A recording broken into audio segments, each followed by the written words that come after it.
नमस्कार, मैं हूं हिमांशु भायानी और आप देख रहे हैं हिंदी भाषा में डेटलाइन गुजरात न्यूज़.com का ये डिजिटल वीडियो बुलेटिन। तो क्या है खबरें आज समग्र विश्व में क्या हो रहा है पूरे देश और दुनिया में, अगर इसकी बात करें तो ज़्यादातर हम दुनिया की खबरें करते हैं। तो दुनिया विश्व जो है वो जागा किस खबरों पे, अगर ये देखने जाए तो लियोपार्ड टैंक्स जो थी, लियोपार्ड 2 टैंक्स जो जर्मनी को देना था यूक्रेन को, वो यूक्रेन पहुंच गई है। ऐसे समाचार पे पूरा विश्व जागा अगर हम रशिया और यूक्रेन के वॉर जोन की बात करें तो। साथ ही साथ रशिया ने सुपरसोनिक मिसाइल्स फायर किए, टेस्ट फायर किए जापान के समुद्र में। तो ज़्यादातर जो खबरें थी वो यूरोप और एशिया, मतलब यूरेशियन कॉन्टिनेंट से थी। और आगे जाके देखते हैं तो जो सबसे बड़ी खबर, मतलब आप दुनिया का कोई भी अखबार उठा लीजिए तो इसमें खबर कहीं ना कहीं है बड़े पैमाने पे। तो जर्मनी में जिस तरीके की एक स्ट्राइक हड़ताल हुई है, उसको लेके यातायात भी बंद है, प्लेन्स ट्रेन सब कुछ बंद है। और ये माना जाता है कि बहुत ही बड़ी हड़ताल है, बहुत ही मजबूत हड़ताल है। आगे चलते हैं, एशिया में क्या हो रहा है, रुक कीजिए। एशिया में तो एशिया में चाइना जो है, जिन्होंने मतलब राष्ट्रों को उधारी दी थी, पैसा दिया था, वही राष्ट्र को वो बेल आउट कर रहा है। तो इसके चलते चाइना ने कुछ करीबन 240 अरब डॉलर खर्च किए बेल आउट पैकेज में राष्ट्रों को निकालने के लिए उस बेल आउट की परिस्थिति में से, वो डेट की परिस्थिति में से।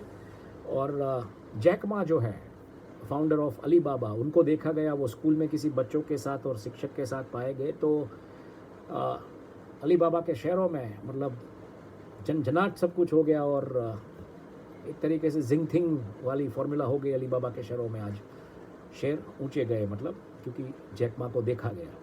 जैक मा गायब थे कई दिनों से, ऐसी बातें आ रही थी। किम जोंग उन ने एक बहुत ही अजीबो गरीब तरीके का एक हुक्म पारित किया है। उन्होंने एक पूरे शहर को लॉकडाउन कर दिया। और लॉकडाउन किस वजह से किया है समझने लायक है, क्योंकि वहाँ पे उनकी सैन्य के किसी एक सिपाही है, उसके पास से कुछ 653 बुलेट्स जो होती है, 693 बुलेट्स, 653 बुलेट्स गन की जो गोलियाँ होती है, वो गायब हो गई थी। तो जब तक एक एक बुलेट ना मिल जाए तब तक लॉकडाउन पूरे शहर को। कैसे कैसे तानाशाह होते हैं देखिए। आगे बात करते हैं तो नॉर्थ कोरिया अपना मतलब एक वेपन ग्रेड यूरेनियम को लेकर अपना प्रोग्राम पूरा अपस्केल कर रहा है, ऐसी खबरें आ रही है। और साउथ कोरिया ने शिनुक हेलीकॉप्टर्स का ऑर्डर दिया है, ताकि जहाज़, मतलब एक ऐसा हेलीकॉप्टर जो बस के जितना बड़ा होता है और बहुत सारे सोल्जर्स को मोबिलाइज किया जा सकता है। और आगे बात करें तो चाइनीज़ कोस्ट गार्ड शिप जो वियतनाम के समंदर की जो बाउंड्री होती है उसमें चली गई थी, वहाँ से उसको निकाला गया। उनको कहा गया कि आप यहाँ से निकल जाइए, और वो उस जहाज़ को उसकी समुद्री सीमा से निकाला गया। फिलीपींस में खालिस्तानी समर्थक जो जुट होते हैं, उनके कुछ एक्टिविस्ट हैं, उनको वहाँ की जो जासूसी संस्था है उन्होंने गिरफ्तार किया है।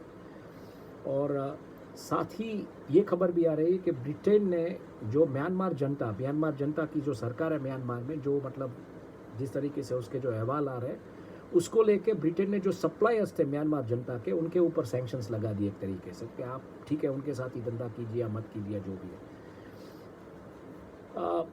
भारत की सरकार, हमने कहा है कि भारत के कुछ समाचार होंगे वैश्विक मीडिया में, तो हम बिल्कुल उसके ऊपर बात करेंगे। तो भारत की जो सरकार है उसने करीबन 54 चाइनीज़ कंपनीज़ के जो इन्वेस्टमेंट प्रपोजल्स है, उसको अभी तक कोई मतलब हामी नहीं भरी है, लेकिन 54 चाइनीज़ इन्वेस्टमेंट प्रपोजल्स भारत की सरकार के पास वैसी की वैसी पड़ी है। चाइना की कंपनियां भारत में धंधा करना चाहती है, तो ये एक ड्यू डिलिजेंस करके सरकार निर्णय लेगी क्या करना है क्या नहीं करना है। मिडिल ईस्ट की अगर हम बात करें तो कल हमने बात की थी, सऊदी अरमको ने जिस तरीके से चाइना में एक करार किया है, तो वहाँ पे वो 3 लाख बैरल्स प्रतिदिन प्रोसेस हो सके ऐसी रिफाइनरी डालेगा। सऊदी अरमको कंपनी डालेगी चाइना की एक कंपनी के साथ। और साथ ही साथ अरमको चाहता है कि कार्बन कैप्चर का जो मतलब डोमेन है उसको भी वो उसके साथ ही आगे बढ़ेंगे, तो उसमें भी ये होगा, ऐसी बात मिडिल ईस्ट के कई अखबारों में लिखी गई है। यूएन काउंसिल में जो रशिया और चाइना ने जॉइंट प्रपोजल दी थी नॉर्थ स्ट्रीम्स जो एक्सप्लोजन्स हुए उसकी तहकीकात करने के लिए, तो यूएन सिक्योरिटी काउंसिल ने उसको खारिज कर दी है और कहा है कि भाई ये आप नहीं कर सकते, इसकी कोई तहकीकात आप नहीं कर सकते जॉइंटली। और एक रूसी अरबोपति ने पुतिन को शैतान कहा है। तो ये खबर जो है वो रशिया के मीडिया में मतलब ज़ोरों से चल रही है, और उसकी जो क्लिप होती है, कॉलिंग क्लिप जो होती है, जो रिकॉर्डेड क्लिप जो होती है, वो बहुत ही वायरल हो रही है, जिसमें उन्होंने पुतिन को शैतान कहा है। रशियन अरबोपति, यहाँ पे भी जैसे होते हैं सरकार के करीब बहुत सारे अरबोपति, वैसे कुछ अरबोपति ने रशिया में पुतिन को शैतान कहा है। इजराइल से अगर खबरों की बात करें तो नेतान्याहू ने जो लीगल जो चेंजेस या लीगल जो रिफॉर्म्स की जो बात थी, उसको मतलब एक तरफ अभी रख दिया है, क्योंकि वहाँ पे ऑलमोस्ट पूरा इजराइल सिविल वॉर की कगार पे आ गया था। जिस तरीके से प्रदर्शन हुए, नेतान्याहू की फैमिली को शिफ्ट कर दिया गया, शिन बेट जो वहाँ की डोमेस्टिक इंटेलिजेंस एजेंसी है वहाँ पे, तो उसको लेके अभी फ़िलहाल इसके ऊपर रोक लगा दी गई है। और कल हमने देखा था कि सऊदी अरेबिया ने जिस तरीके से रिएक्ट किया, कुरान की जो जलाने की वारदात हुई डेनमार्क में, आज टर्की ने भी उसी तरीके से उसकी कड़ी निंदा की है और इसके ऊपर अपनी प्रतिक्रिया व्यक्त की है। आगे बात करते हैं अफ्रीका से। तो अफ्रीका में यूएस के जो वाइस प्रेसिडेंट है कमला हैरिस, वो उनकी टूर चल रही है, और घाना में उन्होंने कुछ $100 मिलियन यानी कि 10 करोड़ डॉलर्स की एक सहाय डिक्लेयर की है। और कॉन्गो में सोने की खान से जो माइनर्स बच के निकले, उनका वीडियो बहुत ही वायरल हुआ है सब जगहों पे, और ट्विटर पे तो ये ट्रेंड कर रहा है। सऊदी अरेबियन एयरलाइंस ने दार एस सलाम के लिए डायरेक्ट फ़्लाइट्स लॉन्च की है, जो कि एक एयरबस 320 है, जो करीबन 4 घंटे का आपका सफ़र बचा सकती है आपकी कनेक्टिंग फ़्लाइट्स को लेके। और गूगल ने केनिया की जो लोन ऐप्स होती है उसको ब्लॉक कर दिया है, केनियन लोन ऐप्स को। तो जो लोन की जो ऐप्स मतलब फर्जी भी हो सकती है, तो उसको लेके गूगल ने उन सब अनलाइसेंस्ड केनियन लोन ऐप्स को ब्लॉक कर दिया है। कार्बन प्रोजेक्ट्स में जिस तरीके से इंश्योरेंस लिया जाता है, तो अफ्रीका में एक ग्रीन एक्टिविस्ट ग्रुप है, क्लाइमेट एक्टिविस्ट ग्रुप, उन्होंने कहा कि इसमें बहुत सारी समस्याएं हैं, इसका जो कानून या जो भी है उसमें बहुत सारे लूप होल्स है, तो मेहरबानी करके आप ये कार्बन इंश्योरिंग प्रोजेक्ट्स पे उसका इंश्योरेंस मत लीजिएगा।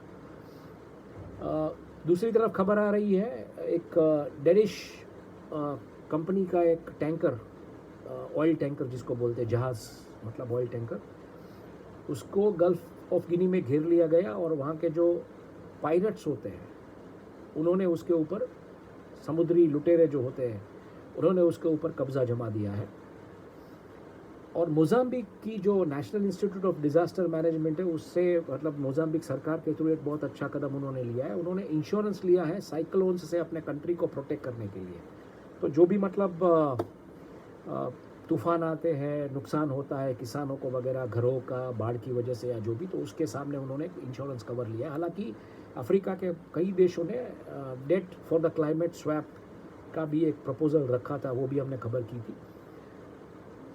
ज़ाम्बिया और डेमोक्रेटिक रिपब्लिक ऑफ कॉन्गो, उन्होंने करार किया है बेसिकली एक इलेक्ट्रिक व्हीकल बैटरी जो होती है उसको, उसकी वैल्यू चेन को कैसे आगे ले जा सकता है और उसका माइनिंग वगैरह का काम कैसे किया जा सकता है, उसको लेके उन्होंने करार किए हैं।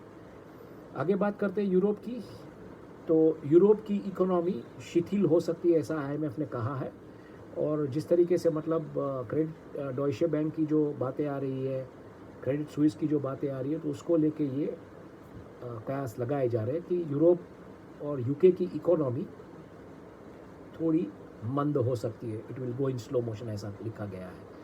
ऐसे माहौल में बहुत ही चौंकाने वाली खबर, एक रिपोर्ट दिया है गोल्डमैन सैक्स ने, उन्होंने कहा है कि करीबन 30 करोड़ नौकरियां जा सकती है आर्टिफिशियल इंटेलिजेंस की वजह से, और जिस तरीके का मैकेनिज्म आ रहा है चैट GPT वगैरह की वजह से।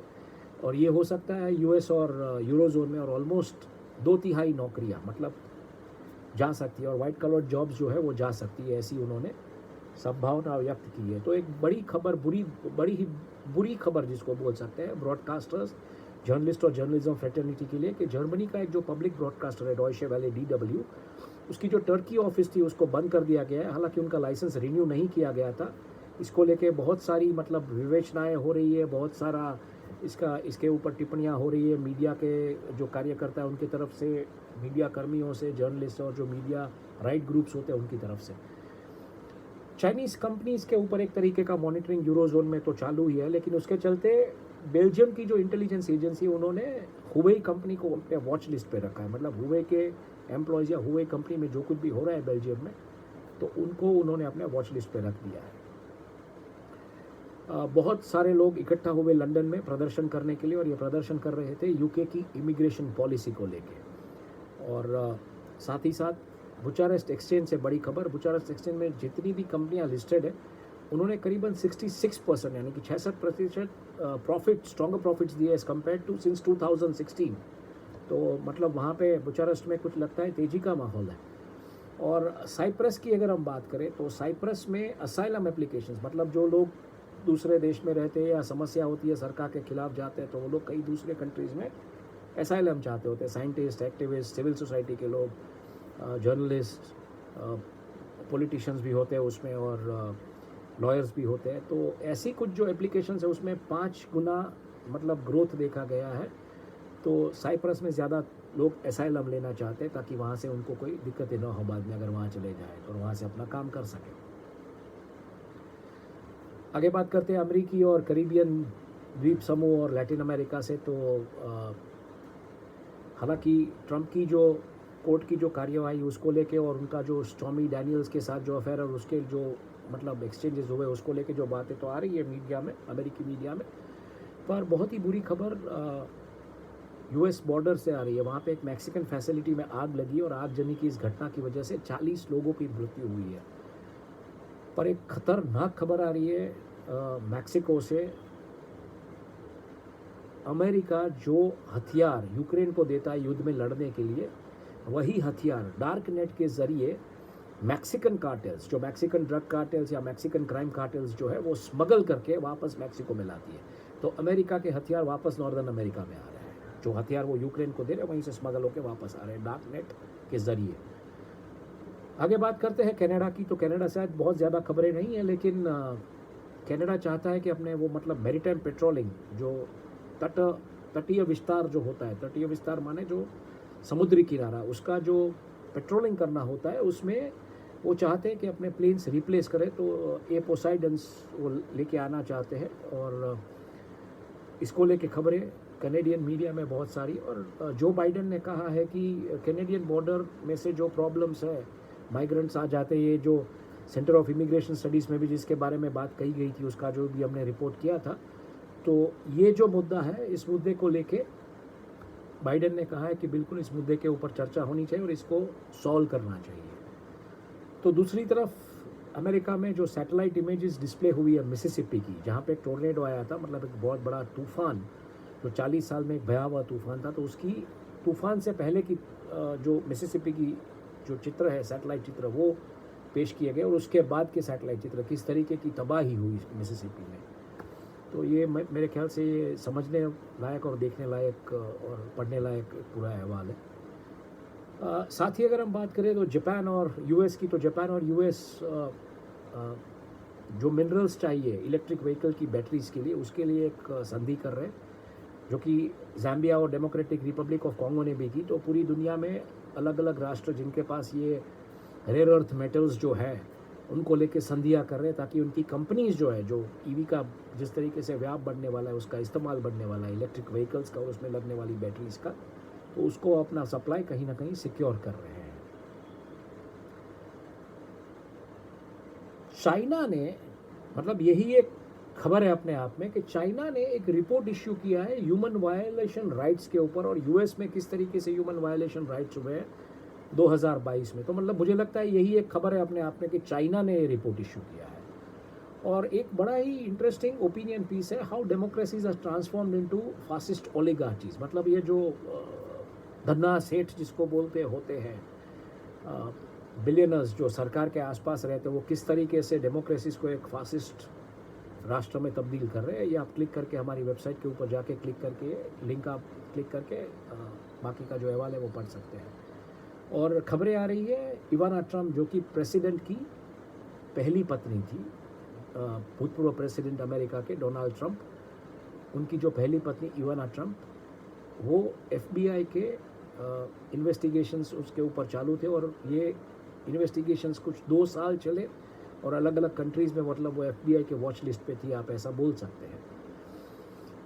तो दूसरी तरफ मैक्सिको के प्रेसिडेंट जो है वो चाहते हैं कि आर्थिक एक सुधार लाए और पावर और ऑयल की जो कंपनियां हैं वो मैक्सिको में आके इन्वेस्ट करें। तो इसके चलते यूएस ने उनको अल्टीमेटम दे दिया है कि अपना जो एनर्जी डिस्प्यूट है वो सॉल्व कर लीजिए हमारे साथ, वरना हम आपके ऊपर ज़्यादा टेरिफ्स लाद देंगे। आर्म ट्विस्टिंग एक्सरसाइज ऐसे भी होती है डिप्लोमेसी की दुनिया में, देखिए।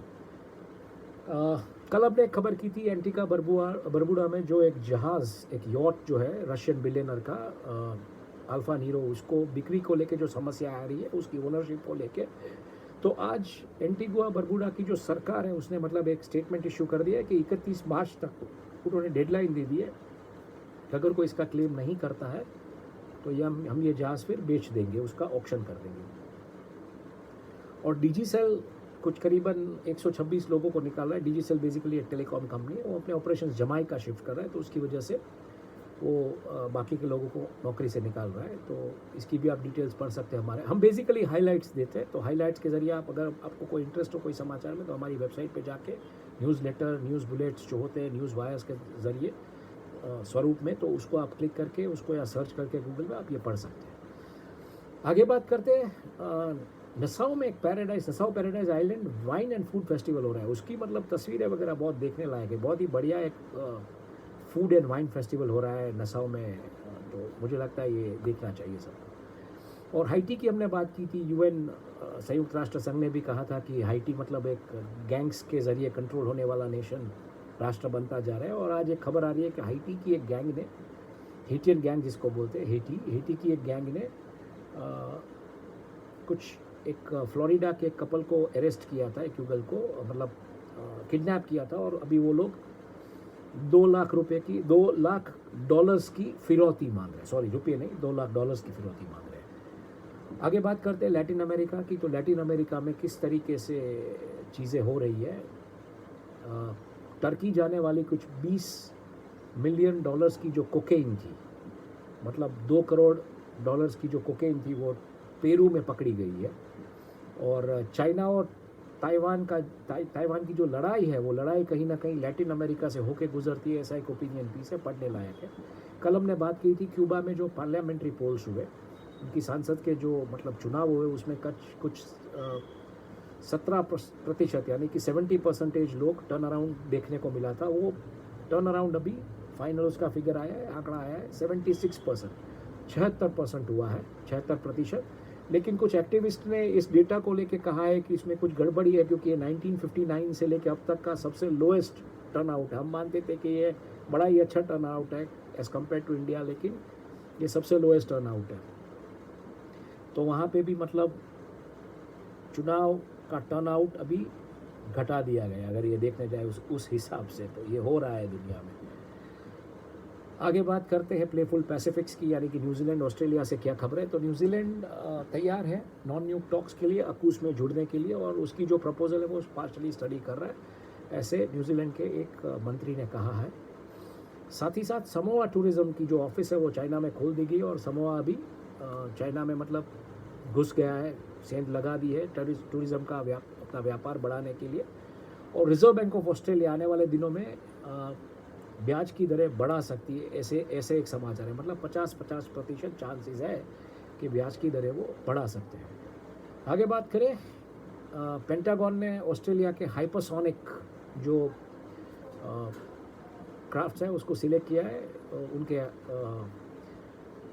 हाइपरसोनिक टेस्ट प्लेटफॉर्म के लिए। और हाउसिंग की जो परिस्थिति है ऑस्ट्रेलिया में, उसमें कैनबेरा में कहीं ना कहीं अफोर्डेबल हाउसिंग को लेकर समस्या है, लेकिन दूसरी तरफ हम देखने जाए तो सिडनी में मैंशंस ऐसे भाव पे बिके जो रियल एस्टेट के रिकॉर्ड्स कायम कर रहे हैं। और क्वींसलैंड जिस तरीके से तबाह है, उसमें जो हाउसिंग क्राइसिस वो दिन प्रतिदिन बढ़ती जा रही है, लोग टेंट्स में रह रहे हैं, बाहर रह रहे हैं, तो ऐसी समस्या है। आगे बात करते हैं फ्रोजन पोलार्स की, तो फ्रोजन पोलार्स में क्या हो रहा है। आर्कटिक सर्कल की जो बैठक होने वाली थी उसमें बहुत बड़ी मतलब एक बाधा आ गई, क्योंकि नॉर्वे ने कहा है कि वो अपनी जो सदस्यता है वो ट्रांसफ़र करना चाहता है रशिया को।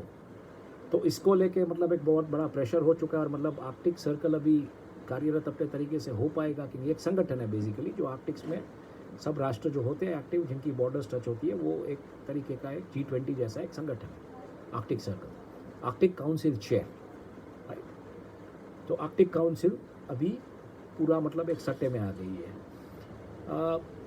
यूके और स्कॉटलैंड की जो वहाँ का जो वातावरण है वो मतलब बहुत ही ठंडा हो सकता है, जिस तरीके से कल भी हमने बात की थी, आर्कटिक से जो जेट स्ट्रीम्स आने वाले हैं या जो तो -10 डिग्री सेल्सियस से भी नीचे जा सकता है और 150 माइल्स प्रति घंटा की रफ्तार से वहाँ पे पवन और उस दिशा में जा सकता है सब।